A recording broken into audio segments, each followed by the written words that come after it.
नमस्ते दोस्तों। अम्ल और क्षारक की अभिक्रियाओं के बारे में आज हम अध्ययन करने वाले हैं। पिछली वीडियो में हमने अम्ल और क्षारक के कुछ जो रासायनिक गुणधर्म थे उसके बारे में अध्ययन किया था। अम्ल और क्षारक की जो अभिक्रियाएं हैं वो किस प्रकार से होती हैं इसके बारे में हम यहाँ पर देखते हैं।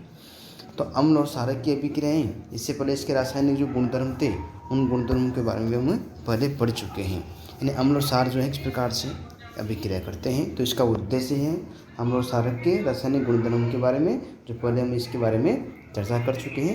अम्ल और क्षारक जो हैं वो किस प्रकार से यहाँ पर हम अभिक्रिया करते हैं। तो अम्ल धातु कार्बोनेट और धातु हाइड्रोजन कार्बोनेट और धातु ऑक्साइड के साथ किस प्रकार से अभिक्रिया करेंगे और अधातुओं के साथ अभिक्रिया करते हैं, ये कैसे भी क्रिया करेंगे, इन सभी के आज हम जो है इसके उद्देश्य के बारे में समझते हैं। अम्ल और क्षारक तो हमसा एक दूसरे के साथ कैसे भी क्रिया करते हैं इसके बारे में चर्चा करते हैं।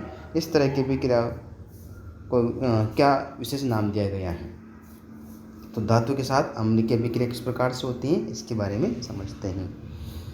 यानी धातु जो हैं वो अम्ल के साथ अभिक्रिया करते हैं, इसको क्रियाकलाप के माध्यम से समझते हैं, यानी किस प्रकार से ये जो है प्रयोग करते हैं। तो यहाँ पर दिया गया एक जो है उपकरण दे रखा है, व्यवस्थित करते हैं, फ्रेगनेंट लगाते हैं इसमें और इसमें कुछ मात्रा में तनु सल्फ्यूरिक अम्ल लेते हैं और इसमें एक प्रकार से क्या डालते हैं, दानेदार जिंक के टुकड़े डालते हैं।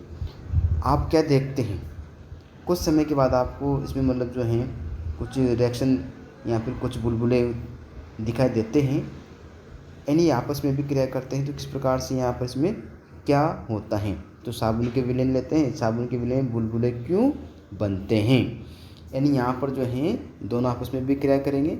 मोमबत्ती लेके आते हैं और ये जो है एक प्रकार से किस प्रकार से ध्वनि उत्पन्न होती हैं इसको हम देखते हैं। तो ये फट फट की ध्वनि के साथ गैस का दहन इसमें होता है, किसका, हाइड्रोजन का। अब हाइड्रोजन कैसे बनती हैं इसके बारे में हम देखते हैं। यहाँ पर हाइड्रोजन गैस का दहन फट फट ध्वनि के साथ होता है।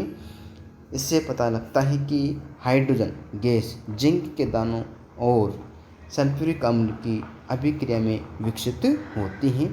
तो यहाँ पर जो है जिंक के कुछ टुकड़े यानी हाइड्रोक्लोरिक अम्ल, नाइट्रिक अम्ल और एसिटिक अम्ल, ये सब जो है क्या है, अम्ल और धातु के साथ अभिक्रिया करके प्रत्येक परिस्थिति में आप फ्रैक्शन समान हैं या भिन्न इसको देख सकते हैं, क्योंकि अम्ल और धातु जो हैं आपस में अभिक्रिया लवण और हाइड्रोजन गैस बनती हैं, फ्रैक्शन एक समान होगा। तो ये जो है यहाँ पर अम्ल और धातु जब भी अभिक्रिया करेगी तो यहाँ पर क्या बनेगी, लवण का निर्माण होता है और हाइड्रोजन परमाणु यानी यहाँ पर जो हाइड्रोजन गैस निर्मित करती है। तो इस प्रकार से यहाँ पर जो लवण है ये यौगिक का निर्माण करता है और यौगिक का निर्माण करने के दौरान यहाँ पर जो है ये हाइड्रोजन गैस को भी निर्मित करती है। तो अम्ल धातु लवण हाइड्रोजन गैस का इसमें निर्माण होगा। इससे क्या निष्कर्ष निकलता है, तो धातु यानी मेटल्स हाइड्रोजन गैस बनाने के लिए अम्ल एसिड के साथ अभिक्रिया करता है।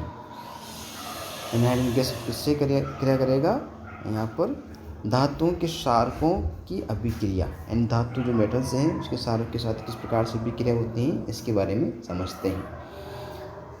जो धातु हैं यानी जो मेटल्स है और क्षारक यहाँ पर बेस हैं, आपस में अभिक्रिया करके क्या करेंगे, यहाँ पर धातु लवण और इसमें जो है हाइड्रोजन गैस यहाँ पर निर्मित होती है। उदाहरण के माध्यम से हम इसको समझते हैं। सोडियम हाइड्रोक्साइड और यहाँ पर जिंक, उसको वो आपस में अभिक्रिया कराते हैं तो सोडियम जिंकेट इसमें बनता है और साथ में क्या बनेगी, हाइड्रोजन गैस इसमें निष्कासित होती है। निष्कर्ष क्या निकलता है,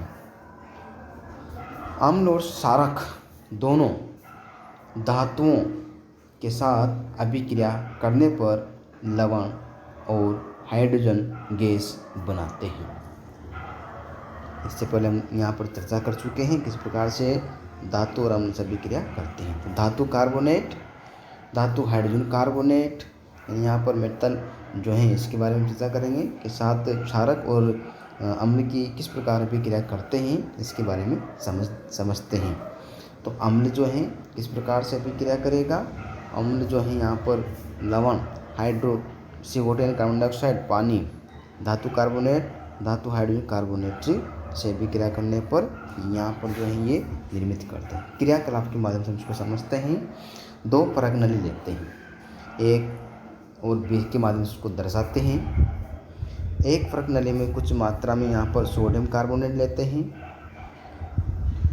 यानी Na2CO3 लेते हैं, सोडियम कार्बोनेट लेते हैं। दूसरी प्रणाली जो है इसमें भी कुछ मात्रा में सोडियम हाइड्रोजन कार्बोनेट लेते हैं, 0.5 ग्राम यानी NaCO3 इसमें लेते हैं। दोनों में कुछ मात्रा में इसमें यहाँ पर जो है क्या मिलाएंगे, तनु सल्फ्यूरिक अम्ल इसमें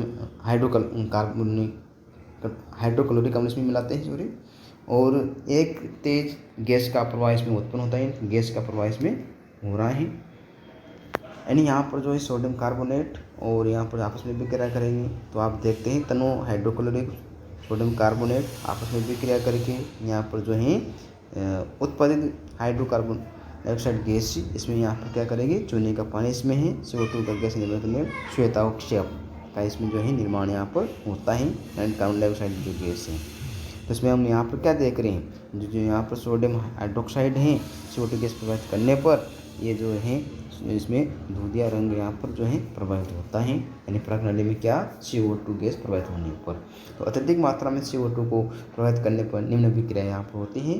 कैल्शियम कार्बोनेट है, हाइड्रोजन से विक्रिया करेगा, CO2 सोडियम हाइड्रोजन कार्बोनेट का इसमें निर्माण होता है, जल में विलयशील होती है। तो इसको हमने यहाँ पर इसको रिएक्शन के माध्यम से समझा है। फिर दूसरी जो प्रणाली थी उसमें क्या लेते हैं, धातु hydrogen carbonate sodium hydrogen carbonate इसमें लेते हैं, सल्फ्यूरिक अम्ल मिलाते हैं, प्रणाली में देखते हैं, वही एक प्रकार इसमें क्या होगा, इसमें जो है इसका कैल्शियम हाइड्रोक्साइड का विलयन एक प्रकार से क्या हो जाता है, वह इसमें दूध या इसका रंग जो है अधिक प्रभावित करने पर वो जो है धीरे धीरे यहाँ पर जो है कम हो जाता है। तो क्षारक हैं, तो क्षारक के बारे में पहले भी बात कर चुके हैं। क्षारक जिस प्रकार धातु के हैं उसी प्रकार क्षारक भी धातु कार्बोनेट और धातु हाइड्रोजन कार्बोनेट के साथ अभिक्रिया नहीं करते हैं। क्यों, इसके बारे में चर्चा करते हैं कि क्यों अभिक्रिया नहीं करते हैं, क्या कारण है कि ये धातु कार्बोनेट और धातु हाइड्रोजन कार्बोनेट से अभिक्रिया नहीं करते। दोनों क्षारीय हैं, यानी दोनों एक प्रकार से क्या हैं, क्षारीय प्रकृति के होते हैं, इसलिए अभिक्रिया नहीं करते।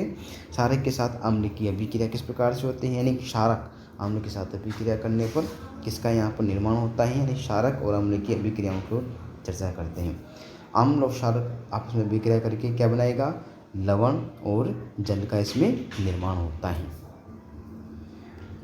क्रियाकलाप के माध्यम से हम उसको समझते हैं कि किस प्रकार से जो है अम्ल क्षार आपस में अभिक्रिया करते हैं। एक प्रणाली में क्या लेंगे, यहाँ पर सोडियम हाइड्रोक्साइड लेते हैं, इसमें कुछ मात्रा फिनोप्थिलीन डालते हैं, रंग क्या होता है इसका, गुलाबी हो जाता है। यानी विलयन का रंग क्या होगा, तो विलयन का रंग कैसा हो जाता है, गुलाबी हो जाता है।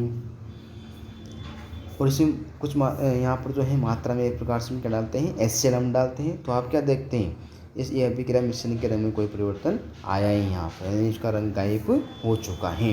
तो इसका मतलब क्या है, यानी इसमें जो है रंग जो गायब हुआ है, सोडियम यहाँ पर जो आपने तनु सल्फ्यूरिक अम्ल इसमें यहाँ पर डालते हैं तो विलेन का रंग गायब होता है, लेकिन अम्ल मिलाने के बाद फिनोप्थिलीन का रंग यानी क्यों बदल गया है, यानी इसमें रंग वापस जो परिवर्तन क्यों हो चुका है अम्ल मिलाने पर।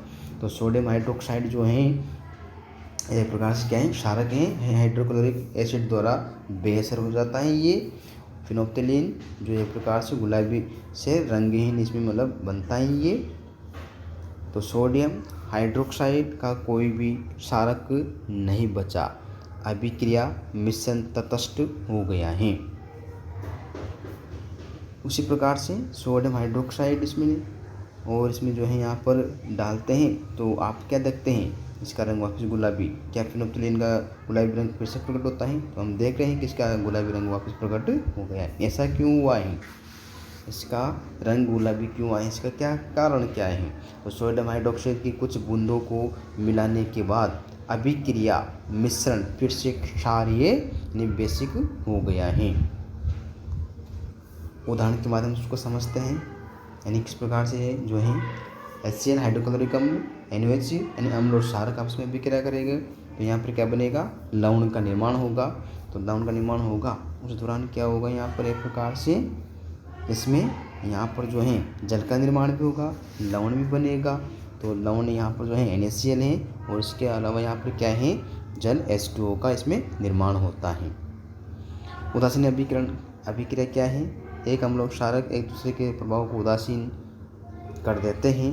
इसलिए लवण और जल निर्माण करने के लिए अम्ल और क्षारक के बीच अभिक्रियाओं को उदासीनीकरण अभिक्रिया कहते हैं, न्यूट्रलाइजेशन कहते हैं।